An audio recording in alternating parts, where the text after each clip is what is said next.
Bonsoir, shalom. Je vous salue dans le nom précieux de notre Seigneur et Sauveur Jésus-Christ. Bienvenue dans ce direct où nous allons passer un temps autour de la parole de Dieu, un moment d'édification pour chacun d'entre nous, d'enseignement, dans le but de pouvoir nous fortifier, nous encourager. Et donc n'hésitez pas, mes frères et sœurs, à inviter parmi vos contacts des personnes, comme la Bible déclare dans Hébreux chapitre 12, verset 15, veillez à ce que personne ne soit privé de la grâce de Dieu. Donc, mes frères et sœurs, n'hésitez pas à pouvoir partager ce direct, parce que je crois que Dieu veut parler à son peuple ce soir particulièrement. Et nous voulons vraiment être très, très attentifs sur cette parole que Dieu qui est en train de préparer pour chacun d'entre nous. Alors, disposons nos cœurs, parce que c'est par rapport aussi, tout cela aussi dépend de la disposition de nos cœurs que nous allons véritablement expérimenter quelque chose de nouveau avec le Seigneur. Donc, mes frères et sœurs, la disposition du cœur est capitale.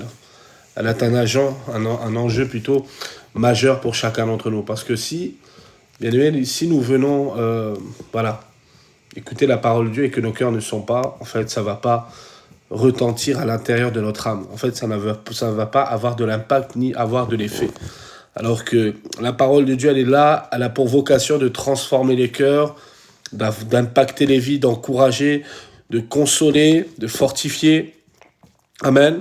C'est pour cela que, bien-aimés frères et sœurs, nous voulons vraiment nous plonger dans les Saintes Écritures ce soir, afin d'être édifiés. Et je crois que le Saint-Esprit est en train de préparer quelque chose pour chacun d'entre nous. Soyons simplement sensibles à sa voix, soyons vraiment sensibles au Saint-Esprit et laissons-nous tout simplement conduire par sa sagesse. Amen. Donc, pour ceux qui ne me connaissent pas, je suis le pasteur Amir Kelifi. Donc, je suis le pasteur de l'église Christ Noya Parlons Évangile, basée dans la commune du Bourget dans le 93. Alors pour ceux, bien sûr, qui veulent nous rendre visite, vous êtes les bienvenus parce que j'estime que l'église, c'est la maison du Seigneur.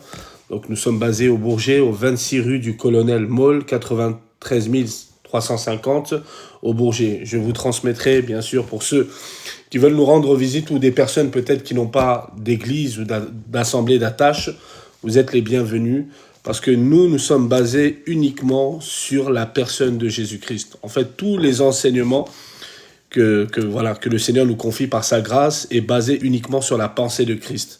Parce que j'estime, mes frères et sœurs, que surtout dans le temps où la vérité est bafouée, où la vérité est calomniée, où la vérité est rendue captive, on a besoin, mes frères et sœurs, que la vérité puisse éclater afin qu'elle puisse libérer nos vies, afin qu'elle puisse nous prendre conscience de notre identité en Christ pour que nous ne puissions pas rater le ciel, mes frères et sœurs. Parce que la finalité des choses, mes frères et sœurs, c'est que chacun d'entre nous, nous allons passer au jugement. Dieu va nous passer en revue pour voir si nous avons rempli les critères, les conditions que Dieu attendait de chacun d'entre nous pour pouvoir accéder au ciel, pour pouvoir accéder à la promesse que Dieu a promis pour chacun d'entre nous. Amen. En tout cas, je salue ma maman Andrea, que Dieu te bénisse. Merci pour ta présence. Je salue également la servante de Dieu Mélodie. Je salue tous ceux qui sont là connectés. C'est vrai que ça fait un certain temps que nous n'avons pas lancé un direct et Dieu nous fait grâce, bien sûr, pour pouvoir disséminer sa pensée. Et ce soir, nous allons parler de Gilgal. Vous savez, Gilgal est un lieu prophétique, est un lieu significatif pour nous, les enfants de Dieu, parce que Gilgal ne concerne pas seulement Israël, mais elle concerne aussi l'Église. Donc je vais vraiment parler de ce thème qui est très important, qui est révélateur pour nous en tant que chrétiens, parce que ça nous permet aussi de plonger profondément dans les Saintes Écritures. Et vous savez, l'apôtre Paul va dire au sujet, n'est-ce pas, de la loi de Moïse, elle a été, n'est-ce pas, écrite pour notre instruction, parce qu'elle est annonciateur du ministère, du ministère terrestre de l'avènement de notre Seigneur et Sauveur Jésus-Christ. Donc, elle est à l'ombre des choses à venir. Amen. Donc, n'hésitez pas, mes frères et sœurs, d'inviter parmi vos contacts. Donc, vous êtes tous les bienvenus. Voilà, si vous voulez nous rendre visite par la grâce de Dieu à l'Assemblée. Donc, vous êtes les bienvenus, mes frères et sœurs. Nous sommes dans la commune du Bourget. Et voilà, Dieu nous fait grâce, Dieu nous fortifie. Et nous voyons vraiment que le Seigneur, n'est-ce pas, est en train de faire de belles choses parmi nous. En tout cas, je salue également la sœur Nadège qui est connectée. Que Dieu te bénisse. Merci pour ta présence. Donc, n'hésitez pas à... Voilà, je nous donne un peu de temps avant d'entrer dans le vif du sujet. Donc, ce soir, nous allons parler de Gilgal. En fait, le thème de ce soir, Gilgal, passage obligé pour ta destinée. Je répète, Gilgal, passage obligé pour ta destinée. Gilgal est incontournable, mes frères et sœurs. C'est un passage incontournable que chacun d'entre nous, nous devons passer pour vivre des choses nouvelles avec le Seigneur. Donc, voilà mes frères et sœurs, nous allons parler sur ça. Mais alors, avant toute chose, comme dira l'apôtre Paul dans 1 Corinthiens chapitre 11, lorsque vous vous mettez à table, attendez-vous les uns et les autres. Donc, nous attendons les uns les autres par amour du Seigneur, afin que tout le monde puisse bénéficier de la grâce de Dieu qui découle, n'est-ce pas, au travers de sa parole. Amen. Que Dieu vous bénisse. Que Dieu vous bénisse. Alors, je vous donne encore 2-3 minutes avant de commencer le vif du sujet. Alléluia. Parce que patienter les uns et les autres, c'est important, mes frères et sœurs. Donc, quand nous nous mettons à table, on doit s'attendre les uns les autres. Ce qui est écrit dans la parole de Dieu. Pour que chacun ne puisse pas rater la pensée du Seigneur, que chacun ne puisse pas rater, comme il est référencé dans Hébreux chapitre 12, verset 15, veillez à ce que personne ne soit privé de la grâce de Dieu. Voilà. Que Dieu vous bénisse. Voilà. Donc, pour ceux qui ne me connaissent pas, je suis le pasteur Amir. Je suis le pasteur de l'église Christ Noya, parlant évangile, basé au Bourget. Nous avons commencé l'œuvre de Dieu sur de très très bonnes bases. J'ai reçu la bénédiction de mon pasteur et cela a pris plus de 21 ans, mes frères et sœurs, avant d'entrer dans le ministère. Et je profite aussi pour témoigner dans cette même lancée de ne pas être pressé de vous engager dans le ministère, parce que je vous assure, c'est beaucoup de combats. Il faut avoir le caractère, le revêtement, également, n'est-ce pas, le mandat du Seigneur pour pouvoir exercer. Et c'est pour ça qu'aujourd'hui, nous assistons à beaucoup de jeunesse qui convoitent en fait le ministère, mais qui connaissent pas en fait les prérogatives, l'engagement, la souffrance, n'est-ce pas, le brisement, la solitude que tu peux être confronté, comme Paul a été confronté à la solitude plusieurs fois dans son ministère, et ça a été difficile pour lui, parce qu'il a investi son cœur, son temps pour pouvoir former des évêques, pour pouvoir former des ministères, et que à la fin, lorsqu'il était dans le séjour carcéral, où il était face, n'est-ce pas, à cette condamnation à mort, il était seul. Il était seul, mes frères et sœurs. Il était seul, il était livré à lui-même. Alléluia. Et c'est ça le poids du ministère. Le poids du ministère, c'est pas facile, frères et sœurs. C'est une responsabilité importante et délicate à la fois. Il faut avoir le mandat du Seigneur pour l'exercer. On le fait pas par motif de conscience.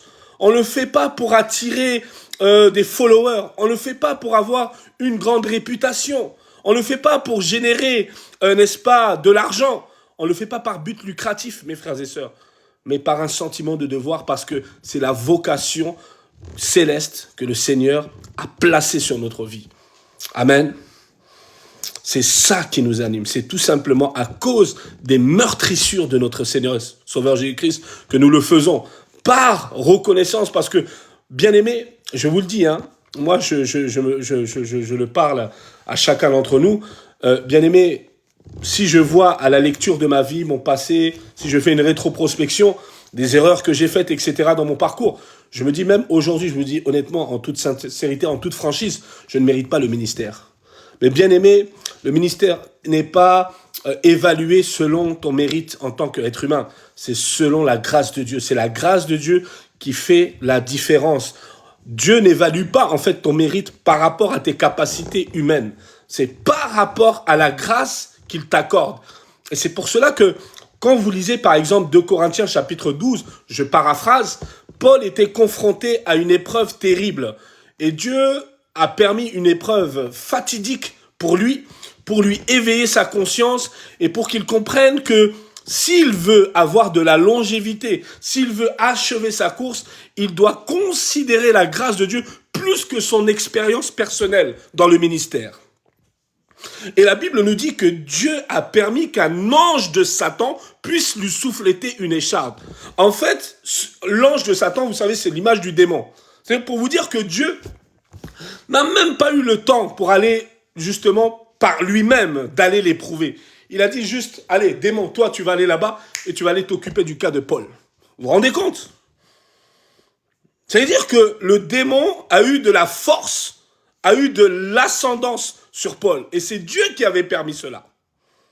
Et c'est pour cela que je rejoins parfaitement ce que le prophète Amos va dire dans Amos chapitre 3, je pense.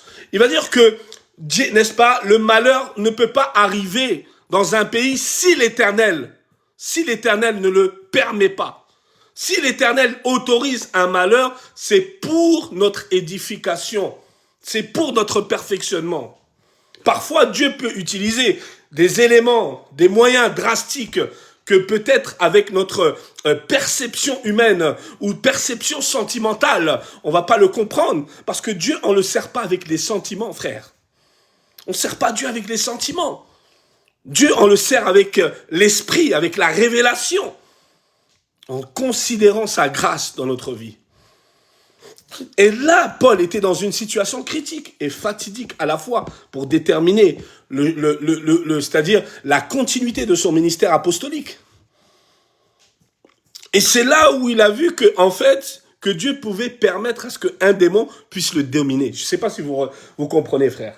Dieu a autorisé à ce qu'un démon puisse dominer l'apôtre Paul dans cette écharde pour lui montrer, en fait, peu importe ton expérience que tu peux avoir là, peu importe les fortes révélations que tu as de la connaissance de la parole de Dieu, mais si tu ne considères pas la grâce de Dieu comme la priorité absolue de ta vie, tout ce que tu peux avoir n'est que vanité, frère.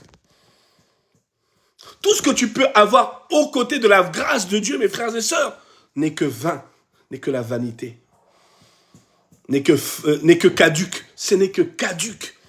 Et c'est là où il a compris. Et la Bible va nous dire que Paul va prier 3 fois le Seigneur pour qu'il lui retire cette écharpe. Et vous savez comment Dieu va lui retirer cela? Juste en lui disant, ma grâce te suffit. Car c'est à travers nos faiblesses que Dieu agit avec puissance. Alléluia. J'aime beaucoup cette parole, frères et sœurs. Ça, c'était juste un avant-goût, une introduction. Mais ce soir, nous allons parler sur Gilgal. Comme je disais, je l'avais évoqué tout à l'heure, Gilgal, le passage obligé pour ta destinée. Je veux que tu écrives ceci. Gilgal, passage obligé pour ta destinée.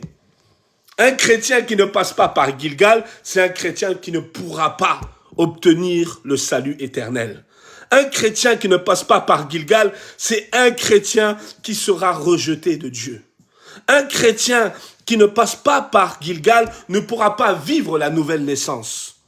Un chrétien qui ne passe pas par Gilgal, mes frères et sœurs, ce sera comme Jésus va dire, ce n'est pas ceux qui disent Seigneur, Seigneur qui seront sauvés, mais ceux qui feront la volonté du Père. Et la volonté du Père, mes frères et sœurs, c'est que nous passons par Gilgal. On doit passer par Gilgal, parce que Gilgal a une signification prophétique.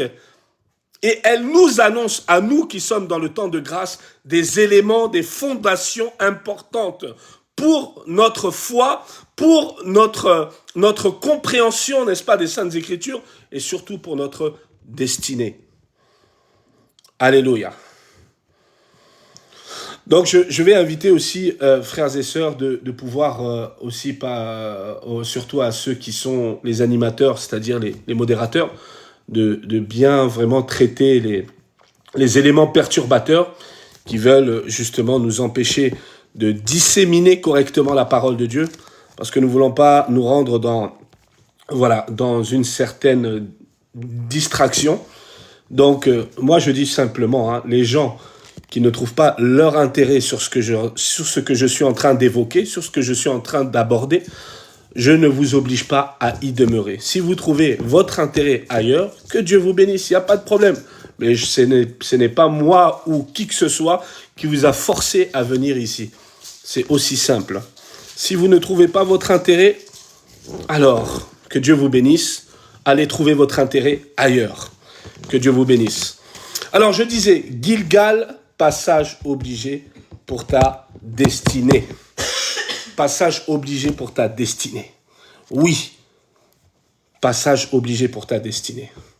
Alléluia. Ceux qui ont des questions, vous pouvez me poser les questions à la fin de ce message. Nous ne voulons pas nous disperser, nous voulons vraiment être focalisés sur la parole de Dieu. Alors je vous invite à chacun d'entre vous d'être concentrés, mes frères et sœurs, de ne pas être comme ce jeune homme Eutychus, lorsque Paul s'est retrouvé dans la ville de Troas dans Actes chapitre 20. La Bible déclare, pendant le long discours de Paul, ce jeune homme a commencé à s'endormir et il est tombé par la fenêtre et il est mort. Fallait que Paul puisse interrompre, n'est-ce pas, son discours pour aller justement porter assistance à ce jeune pour lui redonner la vie. Alléluia. Voyez-vous, frères et sœurs. Donc, nous allons prier avant toute chose pour recommander ces moments entre les mains du Seigneur, afin que la souveraineté de Christ puisse venir et qu'elle puisse accomplir l'œuvre parfaite par laquelle le Seigneur veut atteindre ce soir. Je crois que Dieu veut atteindre ses enfants pour leur parler, leur interpeller au travers de cette parole. Alors je t'invite avec moi de prier pour ton cœur, de disposer ton cœur et de laisser la parole de Dieu prendre vie au fond de toi, pour que tu puisses assimiler la pensée du Seigneur, pour que tu puisses assimiler la volonté de Dieu dans ta vie, pour que tu marches de manière agréable, de manière digne du Seigneur et de lui être entièrement agréable. Alors prie avec moi, Père éternel, nous te bénissons pour ce temps que tu as planifié pour chacun d'entre nous, ton peuple, Seigneur. Nous réalisons avec beaucoup de mesures l'importance, Seigneur, de pouvoir écouter ta parole, Seigneur, surtout dans ces circonstances, Père éternel, de confusion, ces circonstances où nous voyons, Père éternel, l'émergence de plus en plus de fausses doctrines qui induisent en erreur ton peuple. Seigneur, nous voulons simplement que ce moment soit sanctifié sous ta souveraineté et ton autorité. Seigneur, je chasse tout esprit de distraction, tout esprit, Seigneur, démoniaque qui va, Seigneur, interférer à la bonne, Seigneur, à la bonne transmission de ta parole, Seigneur. Père, que toute forme de perturbation venant du monde de ténèbres, maintenant, elle se taise au nom puissant de Jésus. Nous neutralisons le programme de Satan, Seigneur de gloire, et nous prônons, Seigneur, Papa, ton nom, nous brandissons ton nom, Seigneur, car tu as reçu le nom au-dessus de tout autre nom, Seigneur, devant lesquels toute force obscure, toute force ténébreuse, Père éternel, n'a pas d'autre choix que de fléchir leurs genoux devant toi, Seigneur Jésus. Car à la croix, Seigneur, tu as effacé, condamné, tu les as dépouillés en spectacle, Seigneur, et tu es sorti vainqueur, Père, par ta résurrection le 3e jour. Seigneur Jésus, merci, Seigneur, de nous conduire comme tu as conduit Israël dans le désert par la colonne de feu et la nuée, Seigneur. Conduis-nous durant ces instants et apporte-nous ce message que nous avons besoin tout à chacun d'entre nous, Père. Père, sanctifie ces moments parce que, Père, il est écrit dans ta parole, les armes par lesquelles nous combattons, elles ne sont pas charnelles, mais elles sont puissantes par la vertu de Dieu. Nous renversons toute forteresse et toute hauteur qui se dresse contre la parole de Dieu et nous amenons toute pensée captive à l'obéissance de Christ. Au nom puissant de Jésus-Christ de Nazareth, nous t'avons ainsi prié. Amen. Amen, amen. Que Dieu vous bénisse. Alors, nous allons passer maintenant à cet enseignement important que j'étais en train d'évoquer. Gilgal, le passage obligé pour ta destinée. Gilgal est très important pour nous en tant qu'enfants de Dieu. Elle ne s'adresse pas, comme je vous ai dit, aux enfants d'Israël, mais elle s'adresse aussi à l'Église. Parce que tout ce qui est inscrit dans la parole de Dieu de Genèse à Apocalypse, elle nous concerne à nous en tant qu'enfants de Dieu. Alléluia. C'est pour cela que la pensée de Christ est aussi, n'est-ce pas, retranscrite comment dirais-je, je dirais, elle est aussi imprégnée des passages de l'Ancien Testament, parce que l'Ancien Testament parle d'une seule personne, de Jésus-Christ de Nazareth. En faisant, n'est-ce pas, en relatant, en prophétisant sur sa venue, sur sa mort expiatoire à la croix, sur également sa résurrection, et elle parle aussi qu'il est le seul sauveur qui peut sauver parfaitement, n'est-ce pas, toute personne qui reconnaisse sa seigneurie dans leur vie. Alléluia. Et ce soir, nous allons parler de Gilgal. Alors, juste pour poser les bases de l'enseignement ce soir, Gilgal, en fait, c'est une contrée qui se trouve, en fait, sur la rive du Jourdain. Donc Gilgal, merci pour ce cadeau, que Dieu vous bénisse. Gilgal se trouve en fait dans la rive, juste à côté du Jourdain. Et c'était en fait la première ville que les Israélites devaient atteindre pour pouvoir entrer dans la terre de Canaan. Et rappelez-vous, mes frères et sœurs, que Israël sont sortis d'Égypte. Ils sont restés pendant 430 années là-bas. Ça a été difficile. Ils ont été déracinés spirituellement. C'est pour cela que le Seigneur a envoyé Moïse comme libérateur, aussi comme un réformateur qui les a ramenés vers leurs racines spirituelles, les racines, n'est-ce pas, de leurs ancêtres, des patriarches, Abraham, Isaac et Jacob, n'est-ce pas? Ils devaient revenir à ces racines spirituelles. C'est pour ça que, n'est-ce pas, le Seigneur a envoyé Moïse pour les ramener dans cette racine-là. Parce qu'ils avaient tout perdu. Cette servitude en Égypte a été catastrophique dans le plan intellectuel, dans le plan spirituel surtout, dans le plan humain. Alléluia. Ils étaient complètement, en fait, c'est comme s'ils avaient oublié leurs ancêtres. Alléluia. Ils avaient oublié leurs ancêtres. Alléluia. Ils avaient oublié l'héritage de leurs ancêtres. Et c'est pour ça que Dieu a envoyé aussi Moïse pour leur rappeler leur héritage, pour leur rappeler cette alliance, pour leur rappeler que Dieu avait, n'est-ce pas, contracté, n'est-ce pas, une alliance avec Israël par la circoncision. Donc, tous les enfants issus, n'est-ce pas, de Jacob, de la maison de Jacob, devaient justement passer par la circoncision le 8e jour pour pérenniser cet héritage spirituel, pour conserver cet héritage, cette promesse que Dieu avait contractée avec Abraham, où Dieu avait promis à Abraham que, n'est-ce pas, qu'il sera un père de multitudes de nations. Donc, pour que, n'est-ce pas, les Juifs, je dirais plutôt les Israélites, qu'ils étaient encore en Égypte, pour qu'ils puissent, n'est-ce pas, sauvegarder ce lien sacré, cette alliance avec, n'est-ce pas, avec Abraham, parce que Abraham, n'est-ce pas, nous savons que c'est lui qui a, n'est-ce pas, qui a amené le temps de la promesse, n'est-ce pas? Quand nous parlons de la dispensation de la promesse, c'est lui qui est le premier patriarche, la première référence, n'est-ce pas, pour nous aussi également en tant que chrétiens, au niveau de la foi, parce qu'on l'appelle le père de la foi, n'est-ce pas? Abraham, notre père de la foi, parce que c'est lui qui a déterminé au travers de sa vie, n'est-ce pas, l'abnégation, la renonciation à son confort ou à la maison de son père, là où il séjournait chez Térak, et il avait compris que Dieu, en fait, l'appelait pour quelque chose de meilleur de ce qu'il avait, n'est-ce pas, dans la maison de son père. Et il fallait qu'il voie un signe de Dieu. Et le signe majeur de Dieu, c'était cette alliance, la circoncision. Alléluia. C'était cette circoncision qu'il fallait qu'il applique à lui et à sa descendance pour que lui et sa descendance puissent être protégés, épargnés par le Seigneur. Alléluia.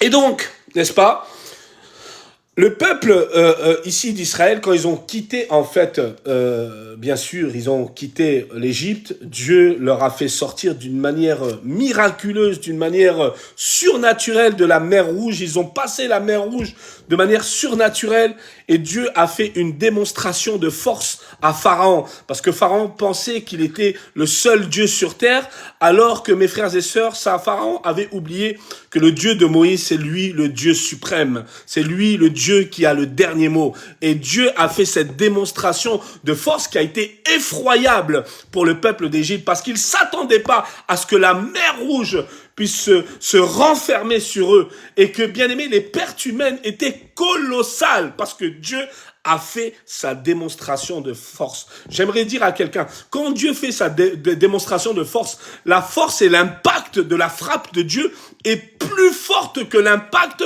d'une bombe nucléaire. Alléluia. Quand Dieu décide n'est-ce pas, d'exercer ses jugements, les jugements de Dieu sont plus forts, sont en plus d'impact et de puissance qu'une bombe nucléaire, qu'une ogive nucléaire. Alléluia. Et c'est là où Dieu a démontré sa force à Pharaon que Pharaon, tu n'es qu'un petit comparé à moi. Et c'est pour cela que Moïse va leur dire, n'est-ce pas, les Égyptiens que vous voyez aujourd'hui, vous ne les verrez plus jamais. Plus jamais, vous ne les verrez plus jamais. Et l'Égypte, vous savez, c'est l'image du monde. Et Dieu devait leur faire passer par la mer Rouge. Et la mer Rouge, c'est la préfiguration du baptême. La mer Rouge, la traversée de la mer Rouge, c'était le baptême pour Israël, pour qu'ils soient consacrés entièrement à Dieu. C'est pour ça que Dieu les a amenés au désert, pour pouvoir les préparer au sacerdoce, pour pouvoir leur préparer à cette consécration qui est importante, qui est significative pour Dieu. Et Dieu voulait que tout Israël soit des Lévites. Vous savez ce qui s'est passé par la suite. Alléluia. Vous savez ce qui s'est passé par la suite. La traversée du désert n'a pas été facile. Il y a eu beaucoup de rébellions. Il y a eu beaucoup de, de putsch. Il y a eu beaucoup de coups d'État. Il y a eu beaucoup de, d'abominations qui a commencé à circuler dans le camp d'Israël. Quand nous parlons par exemple de Balaam. Balaam qui a ramené la nourriture sacrifiée aux idoles. Et il a été aussi l'objet, n'est-ce pas, du désastre qui s'est produit quand vous lisez Nombre 24. Le désastre qui s'est produit, n'est-ce pas? Les Israélites sont partis vers les femmes étrangères. Pourtant, Dieu avait formellement interdit que Israël puisse aller, sexuellement vers ces femmes étrangères. Et vous savez, ça a amené l'abomination dans le camp d'Israël. Il fallait que Phiné puisse être, n'est-ce pas, conduit par le Saint-Esprit pour pouvoir faire le nettoyage. Le nettoyage. Phiné a fait le nettoyage. Et Dieu va dire au sujet de Phiné. Il dit, Phiné, mon serviteur, que j'approuve, parce qu'il était animé de mon zèle. Phiné a été animé du zèle du Seigneur. C'est pour ça que Dieu l'a approuvé, parce qu'il était animé du zèle. Parce qu'il avait bien aimé dans son cœur cette importance pour lui de pouvoir préserver l'héritage d'Israël, pour pouvoir préserver la sanctification, la présence de Dieu dans le camp d'Israël. La présence de Dieu était capitale pour le peuple d'Israël, pour qu'il puisse atteindre la terre promise. Et sans cela, bien aimé, la terre promise ne sera qu'une utopie. Et fallait qu'il passe par là, par ce brisement, par cette contrainte de 40 années de désert. À la base, Dieu n'avait pas prévu pour eux 40 années de désert. Mais c'est à cause de leur orgueil, de leur obstination, de leur manque d'obéissance, qu'ils ont tourné en rond pendant 40 ans, mes frères et sœurs. Et en plus, la plupart des gens qui n'ont pas marché droitement avec le Seigneur, ils n'ont pas vu la terre promise. Ils n'ont pas vu la terre. En fait, la terre promise les a échappés complètement parce qu'ils n'ont pas gardé la consécration. Parce qu'ils étaient rebelles. Ceux qui étaient rebelles, qui n'ont pas écouté Dieu au travers de Moïse, serviteur de Dieu, bien aimés, ils n'ont pas pu accéder à la terre promise. Et quand vous lisez Nombre chapitre, je pense 13, quand Dieu va envoyer les 12 explorateurs pour aller explorer le pays que Dieu a donné en héritage à Israël, il n'y en a que 2 sur les 12, il n'y en a que 2 qui ont été qualifiés par Dieu, qui ont été approuvés par Dieu. Josué et Caleb. Pourquoi? Parce qu'ils ont marché par la foi, frère. Ils n'ont pas marché par la vue. Les 10 autres là, ils ont été disqualifiés. Ils ont marché par la vue. Ils ont vu, n'est-ce pas, les géants, les descendants de Karnak, qu'ils étaient des géants comme ça. Ils ont commencé à prendre peur. Et Caleb va dire avec force, avec vigueur, bien-aimé, il va dire, montons et emparons-nous de ce pays, car Dieu nous le donne. C'est Dieu qui nous l'a donné. Montons et emparons-nous de ce pays. Alléluia. Voyez-vous, là je vous fais la chronologie, n'est-ce pas, de l'histoire d'Israël, de sa sortie, de sa marche du désert, jusqu'à son entrée, jusqu'à sa traversée du Jourdain. Après la traversée du Jourdain, là nous allons parler de Gilgal. Parce qu'il est important que chronologiquement, que je vous relate les événements majeurs importants pour pouvoir atterrir à Gilgal, pour que vous compreniez. Alléluia. Et bien aimés, ceux qui se sont sortis, bien aimés, qui sont arrivés, cette génération, qui sont arrivés à Gilgal, à la traversée du désert, bien aimés, il y a eu une erreur qui a été constatée. C'est-à-dire qu'il y a encore eu des gens qui ont encore gardé l'opprobre de l'Égypte avec eux. C'est-à-dire, l'opprobre de l'Égypte était encore en eux. C'est-à-dire, quand je parle de l'opprobre de l'Égypte, c'est quoi? Je parle du fait que ceux qui ont commencé à atteindre le rivage, d'arriver, n'est-ce pas, à la terre promise, beaucoup d'entre eux ont gardé l'opprobre de l'Égypte. Et l'opprobre de l'Égypte, c'est quoi? C'est le fait, bien-aimés, qu'ils n'ont pas passé par la circoncision. Quand nous parlons de l'opprobre de l'Égypte, c'est-à-dire l'incirconcision. C'est-à-dire que, rappelez-vous, lorsque Moïse, dans Exode, je pense, chapitre 4, à un moment donné, Dieu voulait tuer Moïse. Pourquoi Dieu voulait tuer Moïse? Parce que Moïse n'était pas circoncis. N'était pas circoncis. Fallait que sa femme, Séphora, puisse être inspirée du Saint-Esprit pour pouvoir, n'est-ce pas, circoncire. Alléluia. Et c'est pour ça que, n'est-ce pas, la circoncision est importante. Quand nous parlons de Gilgal, nous parlons de la circoncision, frère.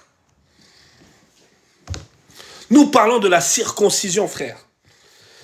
Je vais lire un passage dans Josué chapitre 4, dans un premier temps.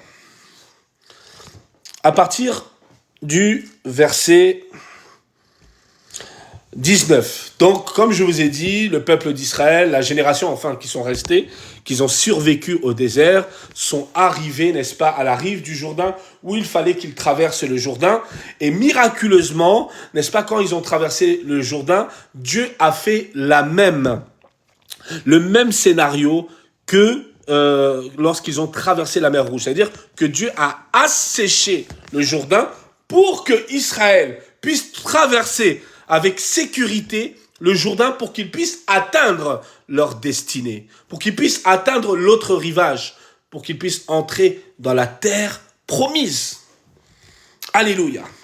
Et voici ce que la parole de Dieu dit ici, verset 19, Josué, nous sommes dans le livre de Josué, chapitre 4, verset 19. Le peuple sortit du Jourdain le 10e jour du premier mois et il campa à Gilgal. Je veux que tu soulignes avec moi, à Gilgal, à l'extrémité orientale de Jéricho.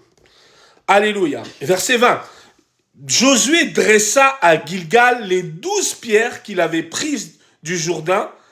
Et il dit aux enfants d'Israël, lorsque vos enfants demanderont un jour à leur père que signifient ces pierres, vous en instruisez vos enfants et vous direz, Israël a passé ce Jourdain à sec. Donc, en fait, les 12 pierres ici, c'est l'image des 12 tribus d'Israël, ou pour nous, l'Église, c'est l'image du fondement, des fondements des apôtres. Et ici, en fait, Josué a fait un acte prophétique pour rappeler que le peuple est sorti, n'est-ce pas, du désert et qu'ils sont entrés, en fait, dans leur héritage, dans leur destinée.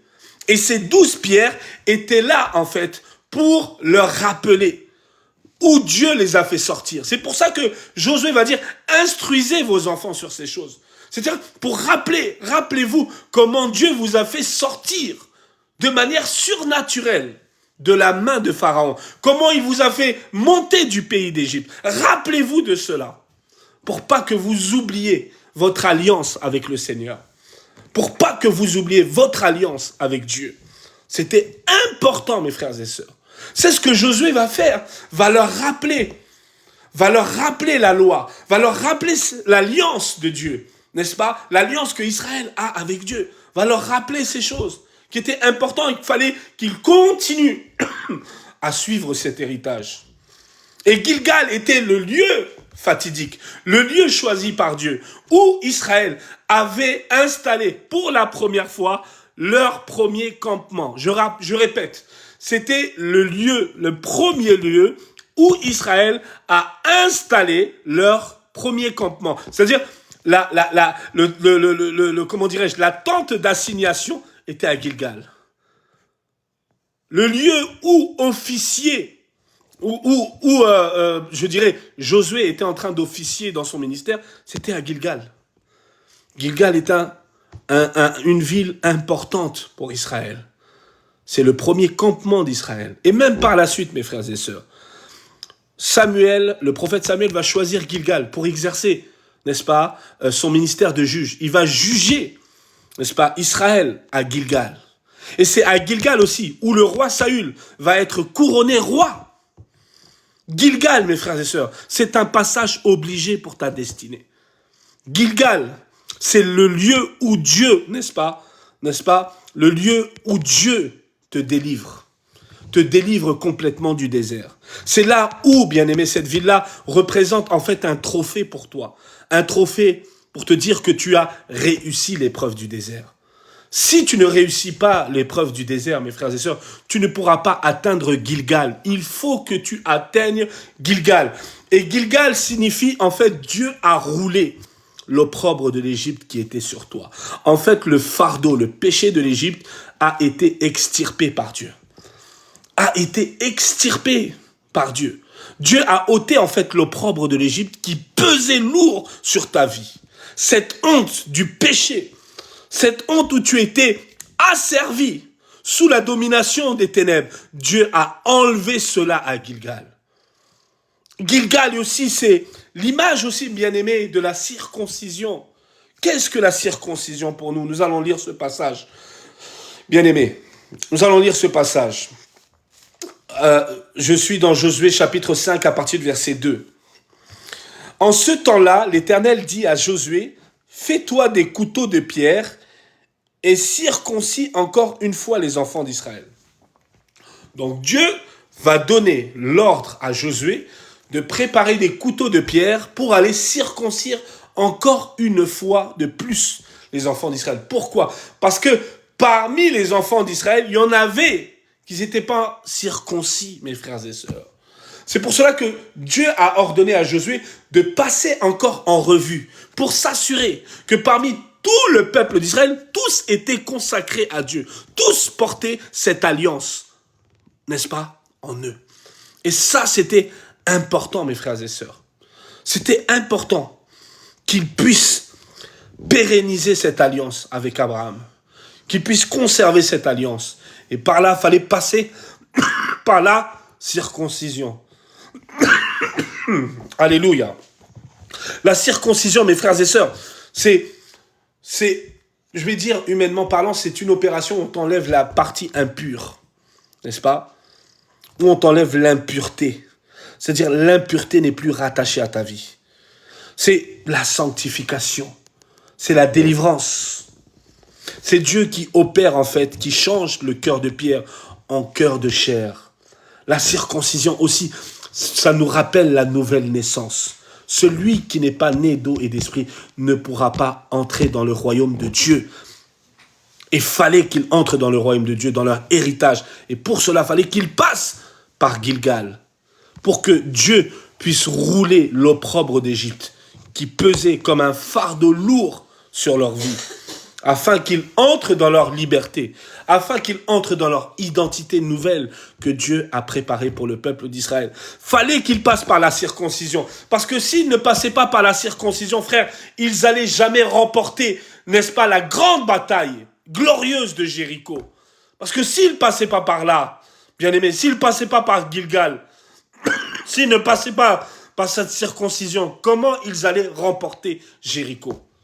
Comment ils allaient prendre possession de la ville de Jéricho, frère? Comment ils allaient prendre possession de la ville de Jéricho? Voyez-vous? Donc Gilgal, c'est un passage obligé. Tu sors du désert. Dieu soit béni. Tu as, n'est-ce pas, réussi l'épreuve du désert.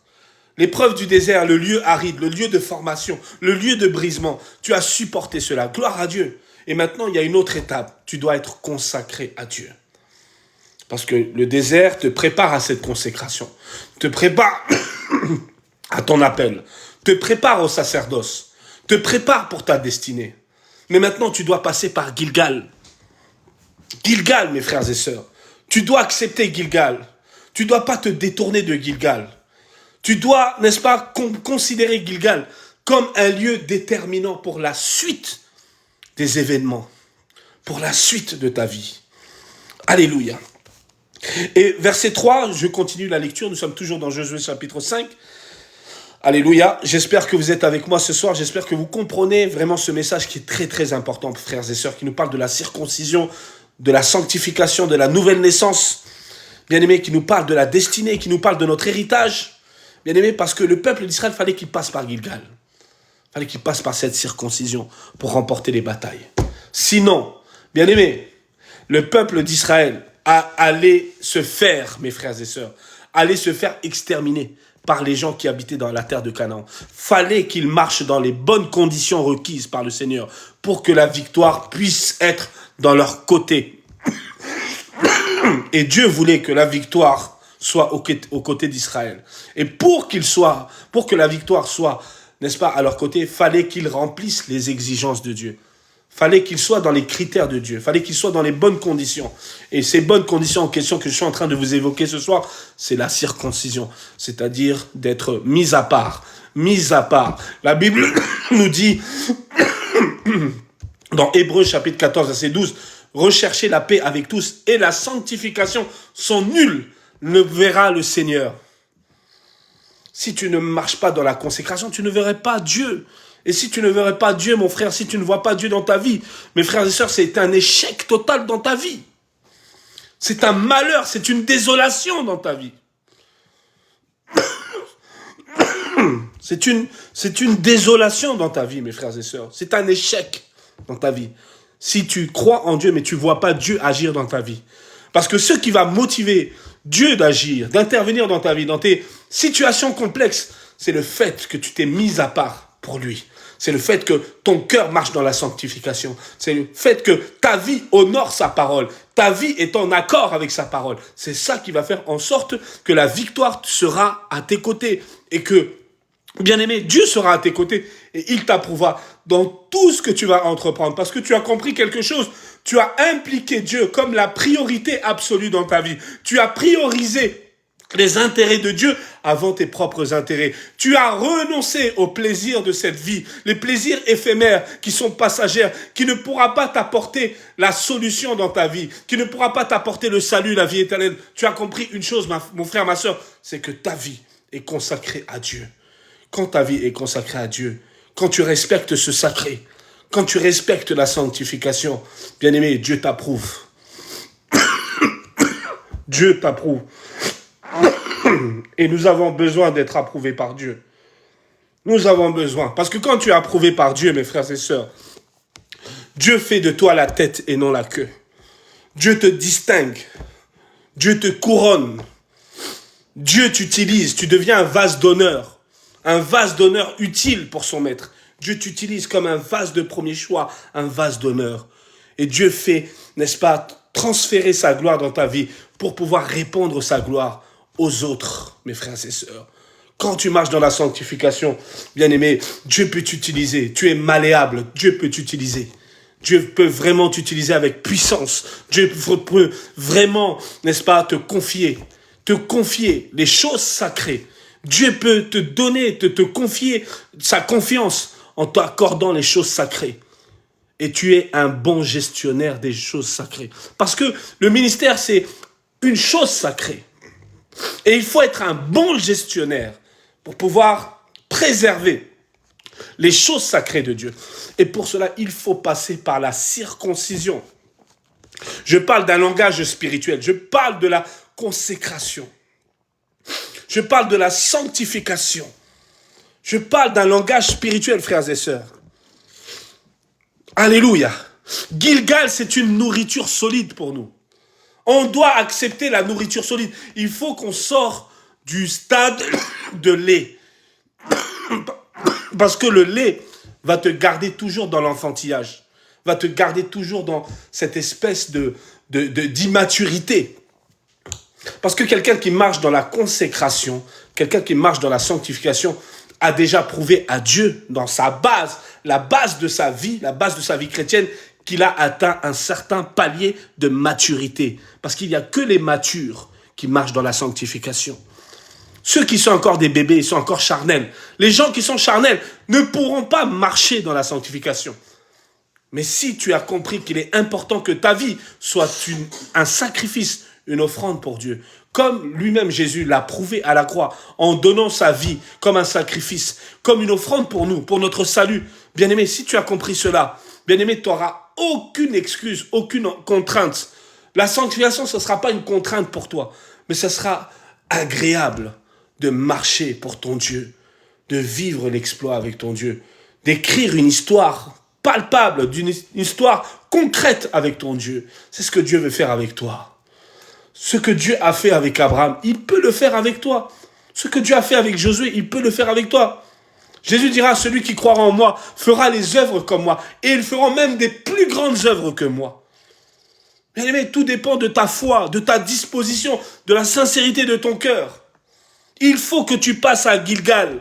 Parce que Dieu veut enlever l'opprobre du monde dans ta vie. C'est-à-dire, Dieu veut intervenir par une opération chirurgicale, spirituelle, pour enlever en fait la partie impure, afin que tu sois circoncis spirituellement, la partie impure dans ton cœur, qui t'attire toujours vers le péché, qui t'attire toujours vers les plaisirs de ce monde, qui t'attire toujours, bien-aimé, vers les choses, vers les vanités de ce monde.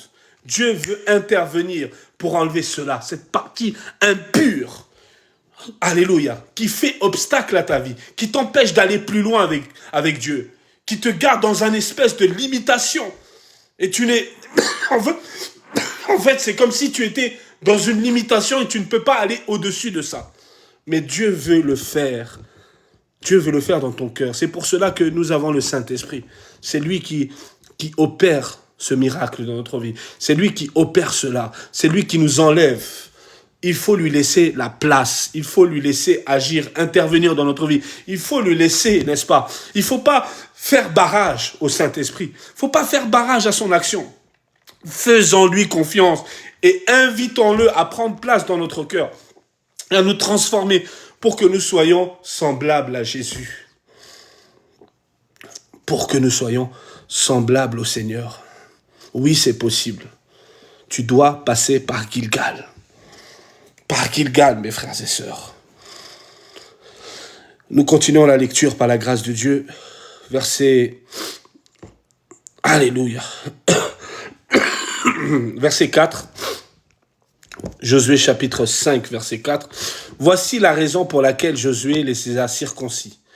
Tout le peuple sorti d'Égypte, tous les hommes de guerre, étaient morts dans le désert pendant la route après leur sortie d'Égypte. Verset 5.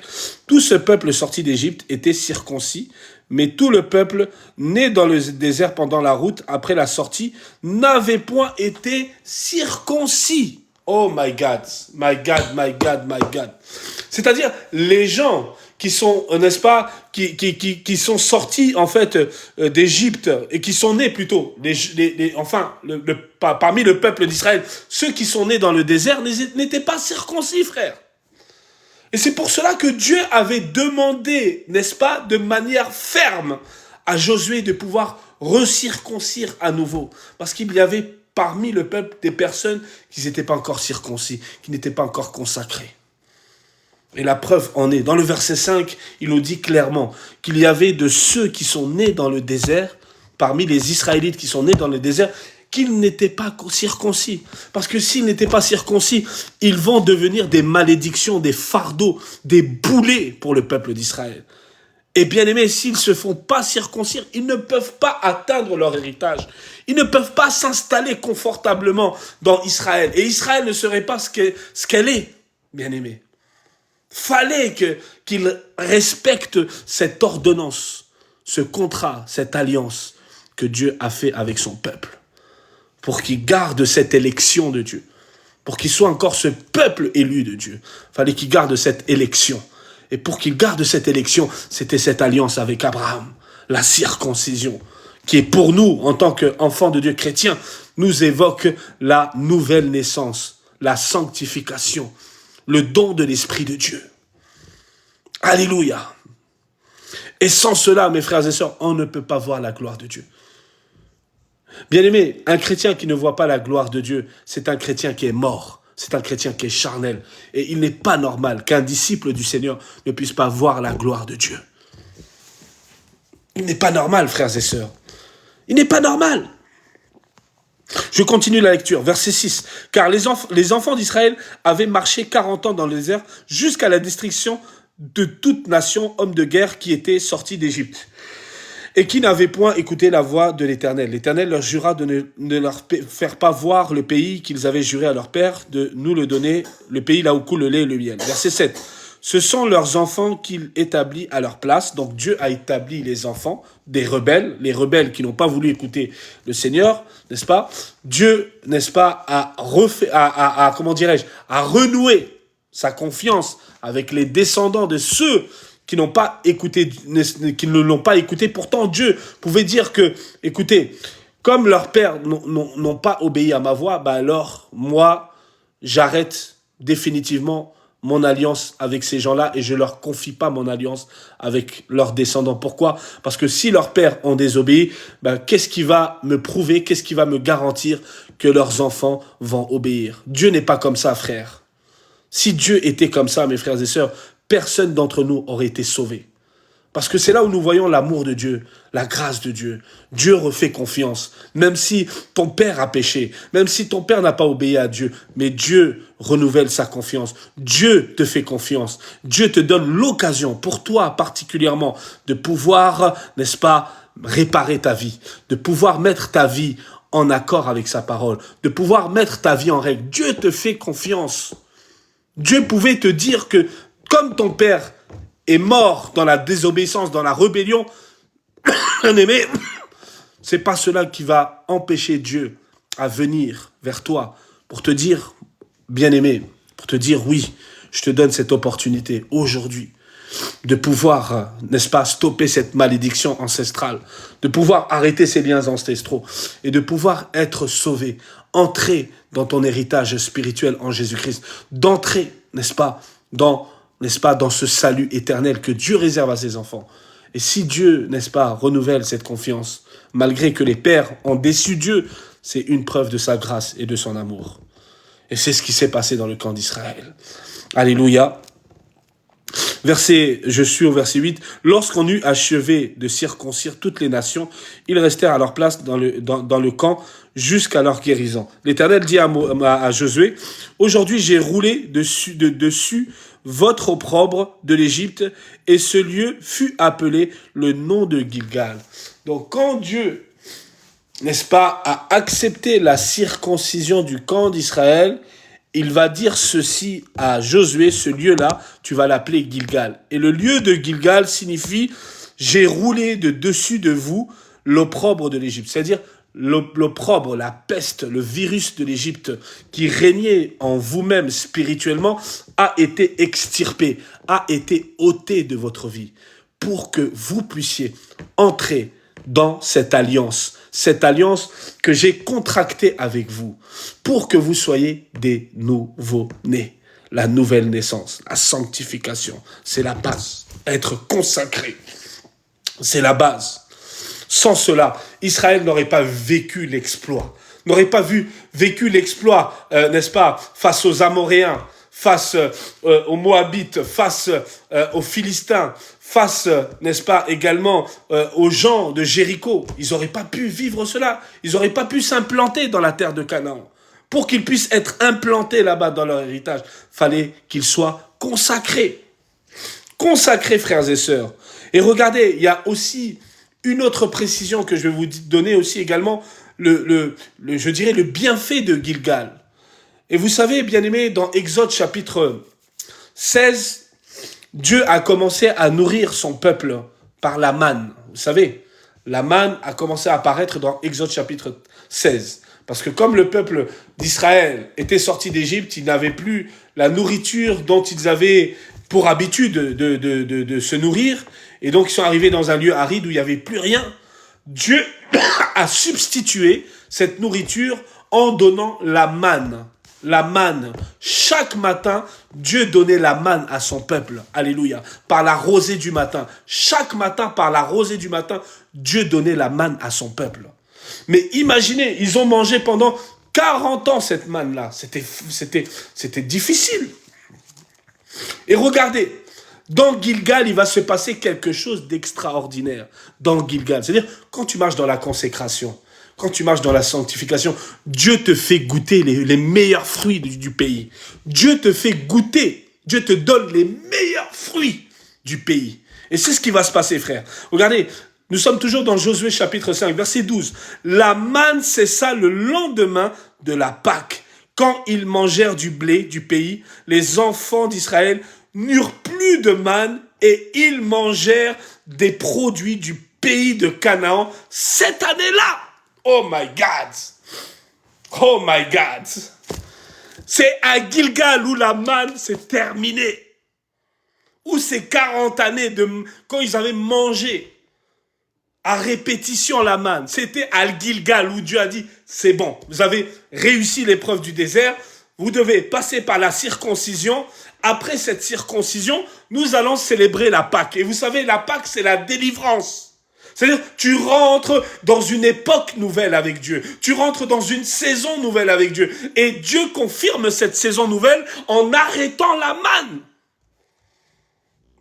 Dieu confirme cette saison nouvelle dans ta vie en arrêtant la nourriture du désert. Parce que tu as réussi le désert.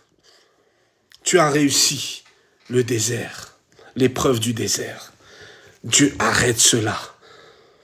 Dieu arrête l'épreuve du désert. Dieu arrête la nourriture contraignante du désert. Et Dieu te donne les meilleurs fruits. Parce que, bien-aimé, tu as réussi l'épreuve du désert. En te consacrant. La consécration, frères et sœurs. La consécration te met dans les meilleures dispositions, te met dans les meilleures conditions pour pouvoir prendre ton héritage et pour pouvoir aller dans la contrée là où Dieu t'a implanté. Si c'est dans le territoire de Zabulon, les territoires du nord, ce sera pour toi. Si c'est les territoires d'Asser, les territoires côtiers, ça sera pour toi. Si ce sera les territoires du sud, les enfants de Juda, ça sera pour toi. Si ça sera les territoires de Silo, d'Éphraïm, ça sera pour toi, frères et sœurs. Parce que tu as accepté Gilgal dans ta vie. Gilgal, c'est la transformation. Gilgal, c'est la régénération. Gilgal, mes frères et sœurs, c'est la porte ouverte que Dieu ouvre dans ta vie pour que tu rentres dans cette saison nouvelle. Gilgal est important. Et vous savez, Israël n'a pas oublié Gilgal. Dans tous les événements importants, bien-aimés, important commémoratif pour Israël. Gilgal a toujours eu ce lien avec Israël. Gilgal, frères et sœurs. Gilgal, tu dois chérir Gilgal. Gilgal, c'est un trophée pour toi. Parce que tu étais dans le désert. C'était dur. Mais Gilgal, c'est le trophée. C'est la récompense que Dieu te donne. Parce que tu as persévéré. Et bien aimé, Gilgal est le signe, la preuve que tu as persévéré. Que tu as réussi l'épreuve du désert. Gilgal, c'est le début de ton couronnement. Le début du temps de rafraîchissement. Parce que Dieu te rafraîchit à Gilgal. Il arrête la manne. Il te donne le blé. Il te donne le meilleur fruit du pays. Il te donne, bien aimé, mieux que ce que tu avais eu en Égypte. Il te donne le meilleur pour toi. À Gilgal, frère. Parce que tu as réussi. Tu as persévéré. Tu as réussi. Tu as vaincu. Parce que le Seigneur, bien-aimé, t'a donné tous les armes pour que tu puisses vaincre. Et Dieu te distingue. Dieu, mes frères et sœurs, te met en avant. Dieu, bien-aimé, frères et sœurs, a effacé l'opprobre d'Égypte. A enlevé tout le péché qui était dans ta vie. Dieu t'a consacré, t'a mis à part pour lui, pour que tu lui appartiennes à lui seul et que tu puisses vivre les exploits avec lui.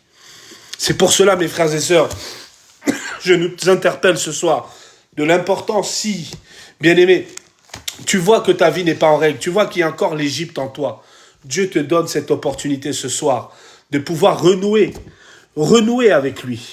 Renouer ton engagement avec lui, renouer ta relation avec le Seigneur. Parce que le Seigneur, bien-aimé, il nous accorde la vie. S'il t'accorde la vie, c'est une opportunité pour toi pour renouer avec Dieu. Et ce renouement ne peut pas avoir effet dans ta vie si tu ne passes pas par la repentance. Bien-aimé, le désert a été là, une épreuve dure, difficile. Tu as traversé par le désert où tu as failli perdre ta vie, où tu as failli sombrer, mais le Seigneur t'a gardé. T'a protégé jusqu'à là. Le Dieu d'Ebenezer n'a pas échoué dans ta vie. Il le prouve quotidiennement, chaque matin, en te donnant le souffle de vie. Il te donne cette opportunité aujourd'hui de pouvoir renouer avec lui. Saisis cette opportunité. Dieu veut que tu rentres à Gilgal parce que ton couronnement est à Gilgal. Ta nouvelle naissance est à Gilgal. Les choses que Dieu a prévues pour toi est à Gilgal. Dieu veut commencer sérieusement avec toi. Mais il te dit, mon fils, ma fille, rentre à Gilgal. Rentre à Gilgal. Tu dois aller à Gilgal. Tu ne dois pas te dérouter de ce chemin qui va te mener vers ta destinée. Tu ne dois pas te contourner Gilgal, mais tu dois aller vers Gilgal. Parce que Gilgal, c'est là où tu prends la ferme résolution de suivre le Seigneur en mettant ta vie en règle. Une décision intérieure, un vœu que tu formules à Dieu. De lui dire, Seigneur, c'est fini maintenant. Maintenant, c'est toi. C'est toi mon intérêt, c'est toi ma priorité. Alors, Seigneur, donne-moi les moyens, les armes nécessaires pour que je puisse tenir dans la longévité, dans cette constance et dans cette fidélité envers toi.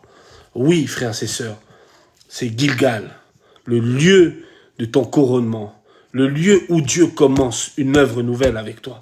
Le lieu, mes frères et sœurs, où Dieu commence les choses avec toi, à Gilgal. Ne passe pas par Gilgal. N'oublie pas, frères et sœurs, sans la sanctification, personne ne peut voir Dieu. Tu as beau à rester 40 années dans les églises. Tu as beau à prêcher. Mais si, bien-aimé, ta vie n'est pas en accord avec la parole de Dieu, si ta vie ne marche pas dans la sanctification, bien-aimé, tu ne verras pas Dieu. Tu ne verras pas Dieu. Tu seras comme Saül, qui a été, à un moment donné, il avait commencé à marcher avec Dieu. Et après, Dieu a envoyé un esprit d'égarement. Il a enlevé son esprit pour mettre un esprit d'égarement. Et il a continué à faire le ministère pendant plus de 20 ans. Pourtant, Dieu l'avait déjà disqualifié. Dieu l'avait déjà disqualifié, frères et sœurs. Dieu l'a déjà disqualifié, mes frères et sœurs. L'a rejeté parce qu'il a rejeté Dieu. Et l'un des moyens, bien aimé, de rejeter Dieu, c'est de ne pas marcher en conformité avec sa parole. Quand tu ne marches pas en conformité avec sa parole, tu es en train de rejeter Dieu dans ta vie. Et Dieu est patient parce qu'il est, n'est-ce pas, il est lent à la colère mais riche en bonté. Cela ne veut pas dire que lent à la colère, ça ne veut pas dire qu'un jour il ne peut pas exercer sa colère. Cela ne veut pas dire que Dieu n'exercera pas sa colère. Il peut être lent à la colère, mais à un moment donné, quand il y a de l'abus, quand, bien aimé, la personne persiste et pêche davantage, bien aimé, c'est la colère, le jugement de Dieu qui l'attire sur sa vie. Et Dieu veut t'épargner de cela. Dieu veut que tu rentres à Gilgal et que tu prennes cette résolution de pouvoir passer par la circoncision, passer par, bien aimé, cette nouvelle naissance. Parce que sans cela, tu as beau à parcourir les églises, tu as beau à prêcher, tu as beau à faire des choses pour Dieu. Mais si Dieu n'est pas avec toi, ça ne sert à rien. Tout ce que tu feras sera caduc, sera en vain. Et Dieu ne veut pas ça pour toi. C'est pour cela qu'il nous a donné sa parole, pour que nous puissions vivre les promesses de Dieu, pour qu'on vive véritablement des exploits avec lui, pour qu'on vive, que nous puissions marcher de gloire en gloire, de victoire en victoire. Mais tout dépend, mes frères et sœurs, du cœur de chacun, de sa relation à chacun avec Dieu. Tout dépend de la relation de chacun avec son Dieu. Tout dépend de notre cœur, mes frères et sœurs. Mes frères et sœurs, le temps nous est tellement précieux. Surtout, surtout dans le temps de la fin que nous nous trouvons, où il y a la confusion, où, bien aimé, beaucoup s'égarent, où il y a l'apostasie qui frappe, n'est-ce pas, de manière virulente, de manière très, très violente aujourd'hui, où beaucoup, mes frères et sœurs, ont sombré, où beaucoup ont chaviré. Mes frères et sœurs, c'est un avertissement du Seigneur pour chacun d'entre nous. Chacun d'entre nous, cet avertissement est pour chacun d'entre nous, mes frères et sœurs. Elle n'est pas considérée, cet avertissement, elle n'est pas que pour toi, elle est aussi pour moi avant toute chose. Même moi, en tant que pasteur, cet avertissement me concerne avant vous, mes frères et sœurs. C'est pour cela, ne passe pas à côté de ce temps de la visitation. Parce que Dieu veut que tu rentres dans Gilgal. Dieu, il veut que tu sortes d'Égypte. C'est pour ça qu'il t'a ramené dans le désert, pour te faire comprendre l'importance de Gilgal pour ta vie. C'est pour cela qu'il t'a préparé dans ce désert qui a été effroyable, contraignant, dur, difficile, rude, pour que tu puisses, n'est-ce pas, recevoir Gilgal dans ta vie. C'est ce que Dieu veut pour toi, frères et sœurs. Ne passe pas à côté de ce temps de la visitation de Dieu. Parce que, bien aimé, personne ne sait si demain on sera encore vivant. Parce que le lendemain ne nous appartient pas. Elle appartient à Dieu. C'est pour cela que lorsque Dieu nous donne les opportunités de pouvoir écouter ce message de repentance, prenons vraiment cela en considération. Ne jouons pas avec la parole de Dieu. Parce que quand Dieu nous parle, c'est un avertissement clair qu'il adresse à chacun d'entre nous. Et si, bien aimé, on s'obstine avec notre orgueil de ne pas prêter attention à ce que Dieu est en train de nous dire, bien aimé, on risque de le regretter éternellement. Et quand je parle du regret éternellement, c'est irréversible. C'est comme ce jeune homme riche face au pauvre Lazare. Le riche et le pauvre Lazare. Le riche était dans le lieu du tourment, dans le séjour du mort. Et c'était irréversible. Il ne pouvait plus faire marche arrière. Et Dieu ne veut pas que tu arrives dans cette situation-là. Dieu ne veut pas que, n'est-ce pas, que tu arrives dans une situation irréversible. Mais c'est pour cela qu'il nous donne encore l'opportunité aujourd'hui de renouer avec lui. Parce qu'il nous aime, parce qu'il nous chérit, parce qu'il a prévu de beaux projets pour chacun d'entre nous, des projets de bonheur et non de malheur, afin de nous donner de l'avenir et de l'espérance. C'est ce que Dieu réserve, c'est ce que le Seigneur Jésus-Christ réserve pour chacun d'entre nous. Alors saisissons cette opportunité, saisissons cette main de grâce que Dieu est en train de tendre sur chacun d'entre nous pour pouvoir renouer avec le Seigneur. Ce n'est pas le fait que tu as fait 20, 30, 40 ans de vie chrétienne qui va t'assurer ton éternité. Ce qui va assurer ton éternité, c'est que tu es rentré dans Gilgal et que tu as accepté de pouvoir te consacrer totalement à Dieu pour entrer dans ton héritage, dans l'implantation là où Dieu t'a implanté, mes frères et sœurs. C'est ça, bien-aimé, le mérite de tout enfant de Dieu qui marche dans la sanctification. C'est ce que Dieu veut pour toi, frères et sœurs. Parce que t'as beau à faire tout ce que tu veux. T'as beau à donner ta dîme. T'as beau à donner n'est-ce pas, des offrandes mirambolesques. Cela ne va pas remplacer ce que Dieu a dit dans sa parole. C'est pas, bien-aimé, tes offrandes et ta dîme qui va arranger et qui va cafouiller et qui va faire en sorte que Dieu va modifier sa parole pour empêcher qu'un fléau puisse arriver dans ta vie. Non, mes frères et sœurs, parce que sa parole est immuable. Dieu ne peut pas changer sa parole. Dieu ne peut pas changer sa parole. Sa parole est immuable. Elle est oui et amen. C'est pour cela, c'est à nous de pouvoir, bien-aimés, nous mettre en accord avec sa parole. Bien-aimé, rentre dans ton Gilgal. Ton Gilgal, Dieu a ouvert la porte de Gilgal pour ta vie. Rentre dans Gilgal, parce qu'il y a des choses extraordinaires que Dieu a réservées pour toi. Dieu veut que tu fasses tomber les murailles de Jéricho. Mais avant que tu fasses tomber les murailles de Jéricho, rentre d'abord dans Gilgal. Rentre dans Gilgal, et après, Jéricho sera à ta portée. Frères et sœurs, bien-aimés, c'est le temps pour chacun d'entre nous. Dans ces temps, bien-aimés, de calamité, ce temps, bien-aimés, où la confusion règne, où, bien-aimés, beaucoup, bien-aimés, sont induits en erreur par des fausses doctrines, par des faux enseignements, par des loups ravisseurs, mes frères et sœurs. C'est le temps où on doit prendre conscience de la parole de Dieu, où on doit méditer davantage la parole de Dieu, où on doit être en symbiose, en parfaite communion avec le Saint-Esprit pour ne pas être induit en erreur. C'est pour cela que Dieu va dire à Josué, la réussite qui déterminera, n'est-ce pas, ton ministère, c'est l'observation de sa parole. C'est pour cela qu'il va lui dire que ce livre de la loi ne s'éloigne point de ta face. Médite-la jour et nuit et agis fidèlement selon tout ce qui est écrit. Et c'est alors que tu auras du succès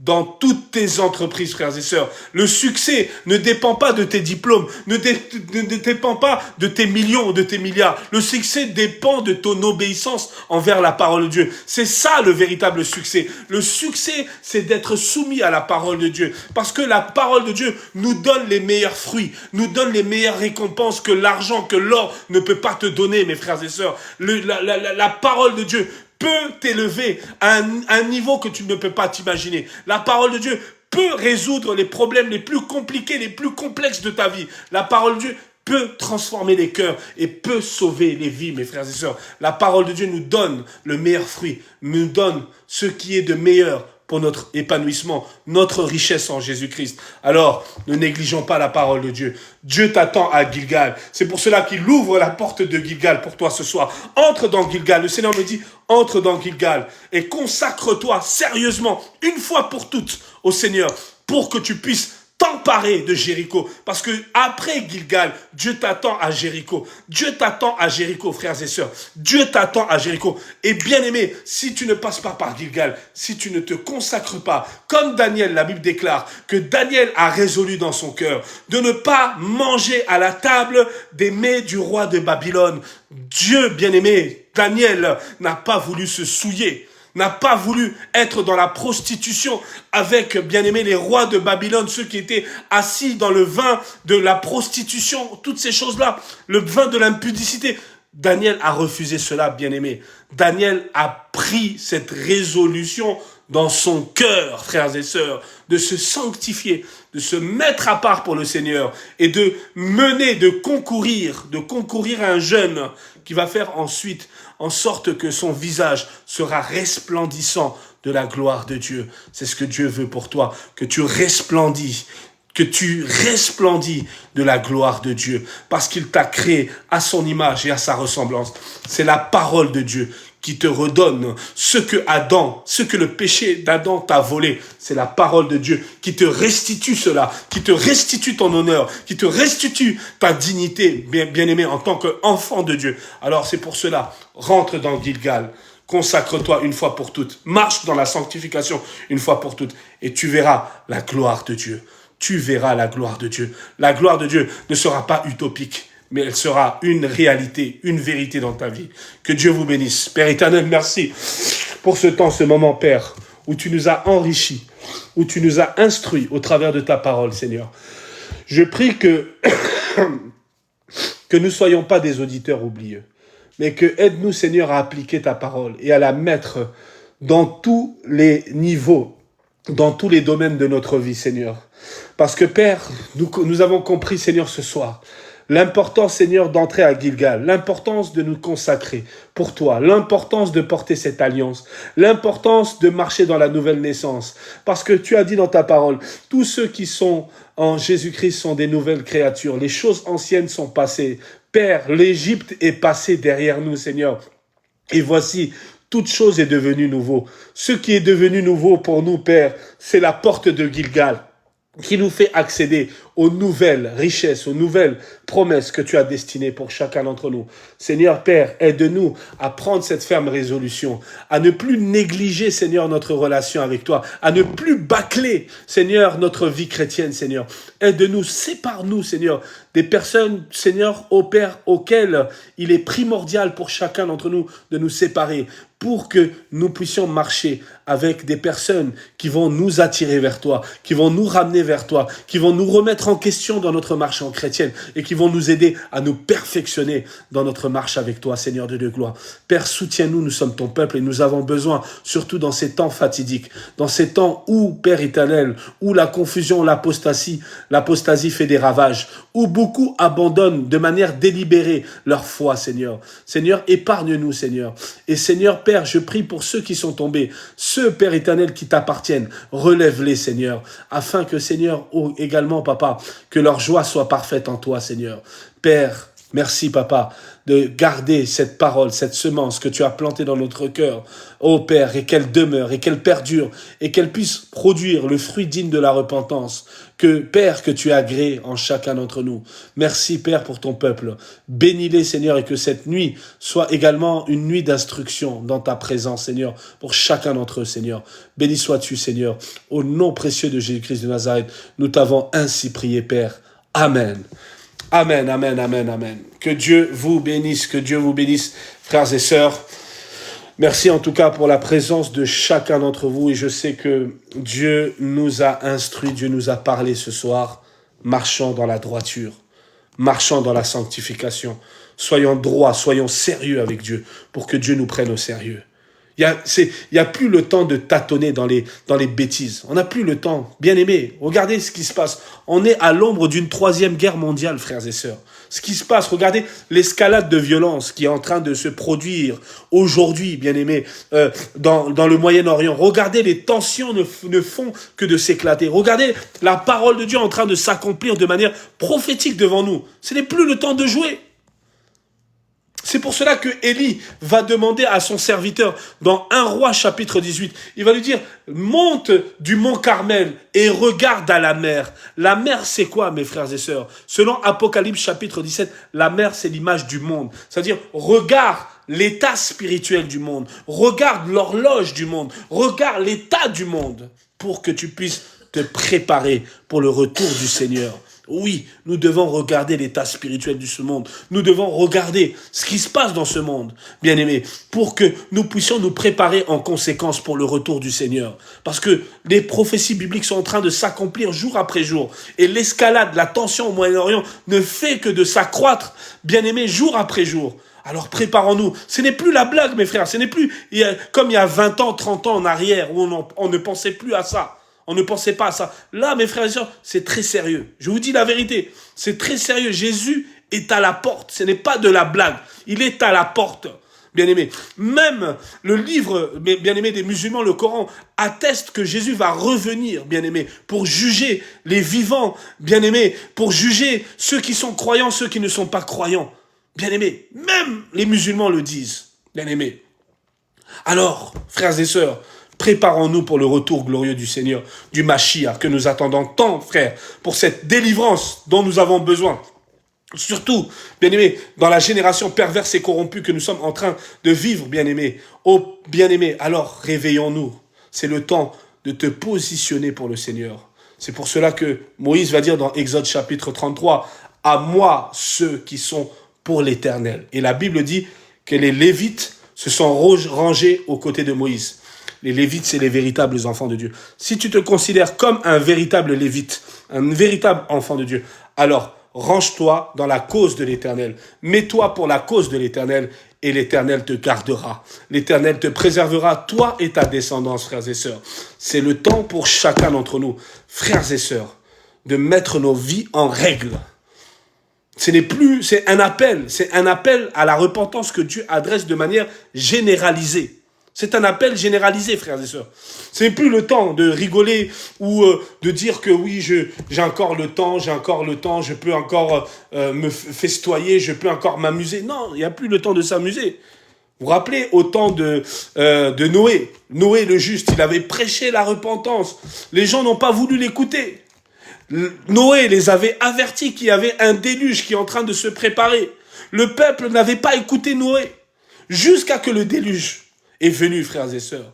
Et la Bible me dit, lorsque Noé et sa famille sont rentrés, l'Éternel a fermé la porte derrière Noé. Quand l'Éternel ferme la porte, personne ne peut l'ouvrir, si ce n'est que lui qui décide de l'ouvrir.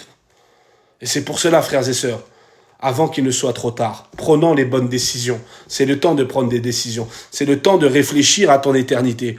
Réfléchis à ton éternité. Tu as trop réfléchi aux choses du monde. Tu as trop réfléchi à ta carrière professionnelle. Tu as trop réfléchi à ton compte bancaire. Tu as trop réfléchi à ta propre personne. Tu as trop réfléchi à ton ego.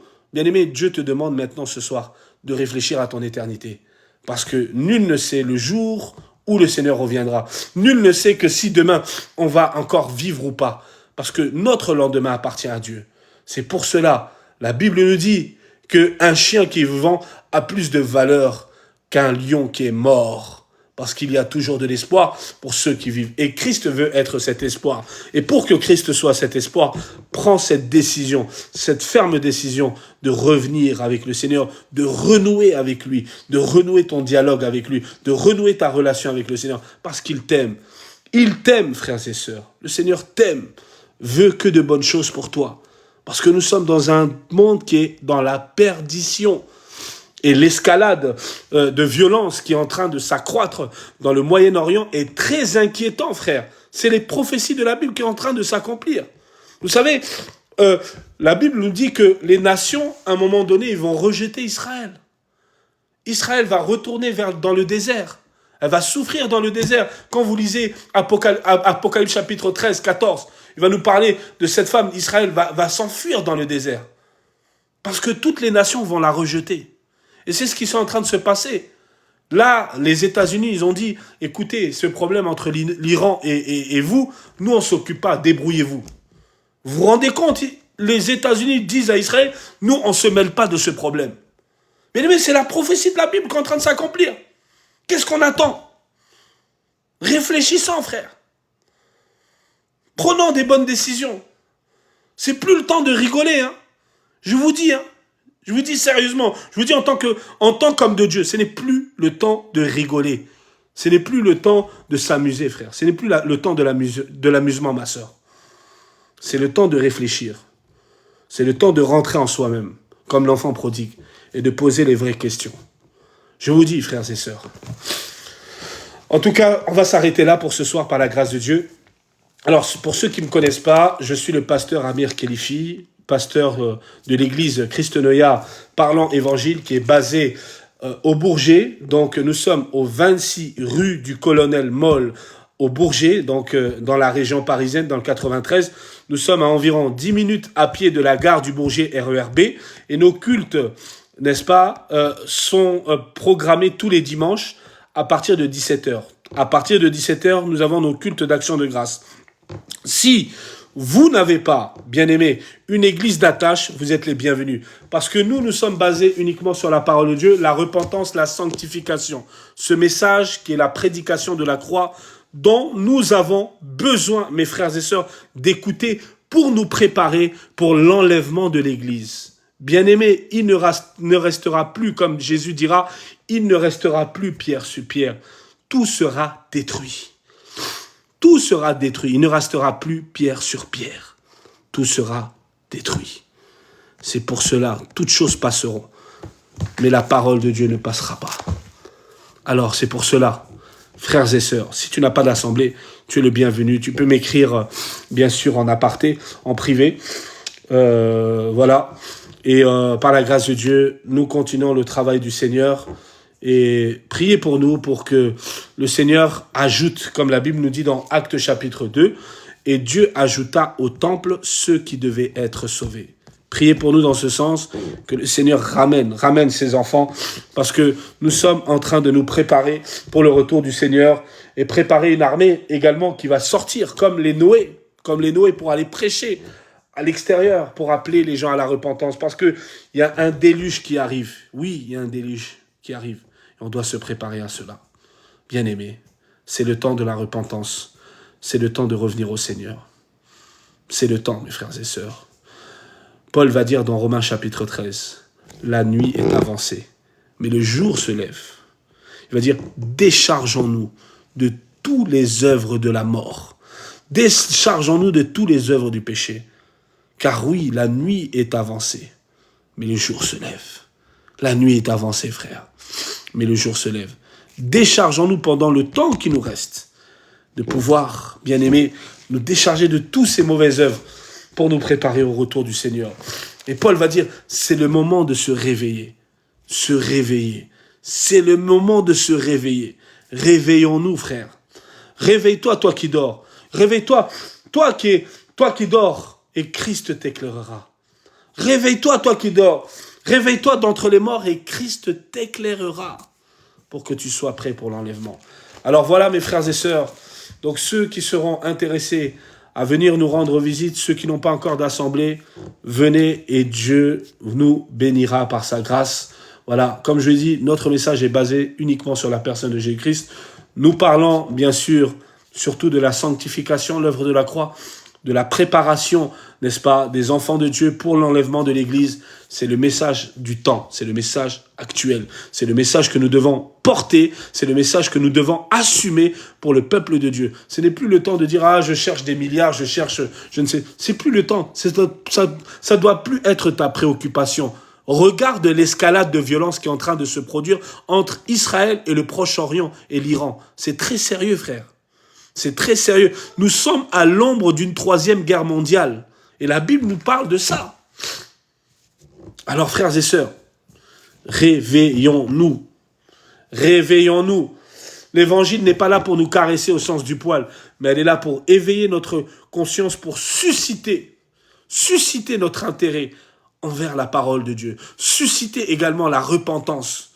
Parce que, bien aimé, oui, Néhémie, lorsqu'il avait constaté, bien aimé, les ruines de Jérusalem, des murailles de Jérusalem qui étaient tombées par terre, il a pleuré, il s'est repenti. Il a demandé sa repentance à lui et la repentance de tout le peuple d'Israël, qui se trouvait en déportation à Babylone. Oui, il s'est repenti.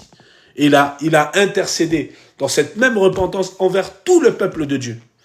C'est pour ça, mes frères et sœurs, c'est le temps de la repentance. C'est le temps de prendre des bonnes décisions. C'est plus le temps de chercher à amasser les trésors de la terre, que la teigne et les rouilles percent et dérobent et que le voleur vole. Ce n'est plus le temps de ça, c'est de t'amasser des choses du ciel, que la teigne et la rouille ne peut percer et que le voleur ne peut dérober. C'est ça que tu dois chercher, de t'amasser des trésors du ciel. C'est ça qui va te sauver. Parce que la finalité des choses, c'est quoi? C'est le salut, frère. Le salut est inestimable. Le salut, bien-aimé, tu ne pourras pas l'avoir, l'obtenir par une somme d'argent. Même si tu as beau à mettre tous tes milliards, ça ne pourra pas acheter le salut. Parce que le salut a été donné à la croix pour tous ceux qui ont accepté Jésus-Christ comme leur Seigneur et Sauveur et tous ceux qui se conforment à sa parole et qui mettent sa parole, n'est-ce pas, dans tous les domaines de leur vie. C'est ça, frères et sœurs. Alors, n'hésitez pas à prendre contact avec nous. Pour ceux qui sont à Paris, qui cherchent une assemblée de manière active, prenez contact avec moi. Je suis le pasteur de l'église et je me ferai avec le plus grand plaisir, avec aussi mon équipe, de pouvoir vous recevoir au nom de Jésus-Christ. Voilà, en tout cas, si vous avez besoin plus de questions, d'informations sur l'assemblée, donc nous sommes au 26 rue du Colonel Moll, 93 350 au Bourget. Donc nos cultes, c'est tous les dimanches à partir de 17h au Bourget. Donc si vous avez besoin plus d'informations, écrivez-moi en privé. Je vous donnerai toutes les informations, n'est-ce pas, dont vous avez besoin. En tout cas, d'ici là, portez-vous bien et si Dieu nous permet à nouveau de nous pouvoir nous présenter afin de disséminer sa parole, nous le ferons avec plus grande joie. Que Dieu vous bénisse et que le Seigneur vous garde. Que Dieu vous bénisse et je vous dis à très bientôt. Shalom, shalom. Shalom et à très bientôt. Bonne soirée. Shalom.